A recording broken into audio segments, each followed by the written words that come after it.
Hi guys, Only Tech Related here. Welcome to my YouTube channel. On today's tutorial, I'll be showing you how to fix WhatsApp notification sound problem. But before then, if you're new on this channel, go ahead and click on the subscribe button and hit on the notification bell for our updates. So to be able to fix your WhatsApp notification sound problem, the first thing you need to do is to go to your WhatsApp on your phone or your device. On this page, you need to go to settings. So while on settings, the next thing you need to go to is click on notifications. So make sure that show notification is toggled on. If it's off, you won't be able to get any notification. So that is for messages. Your group notification as well, you can go ahead to toggle it on if it's off.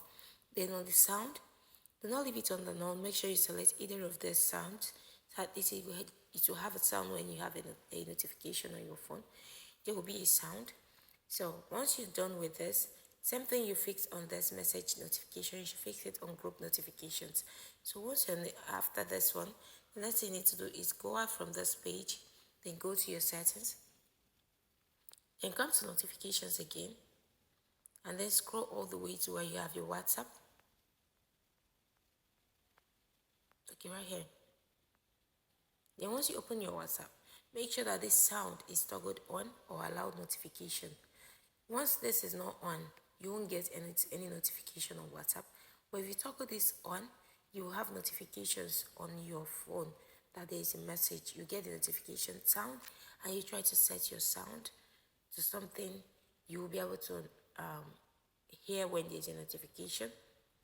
Then if this doesn't work, like this two steps doesn't work, what you need to do is go off from this, go to settings page again, then you go to general. On general page, you scroll to iPhone storage. So on this iPhone storage, make sure you scroll all the way to where you have your WhatsApp right here. Then you need to offload the app because there might be a glitch in your network or your data. So you need to offload. This will free up storage used by the app, but keep its documents and data. Reinstalling the app will place back your data if the app is still available. So it will just free up storage used by the app and refresh your app. So, but it will definitely keep your data and your stuffs in the app once you reinstall it. So you're not losing your data, you're not losing anything, but just make sure you offload the app if the first two steps doesn't work, so this will automatically work. So that's it on how to fix WhatsApp notification sound problem. And if this video was useful to you, go ahead and like and share as well. And if you have any question, you can always leave it on the comment section. Thank you guys for watching. Bye.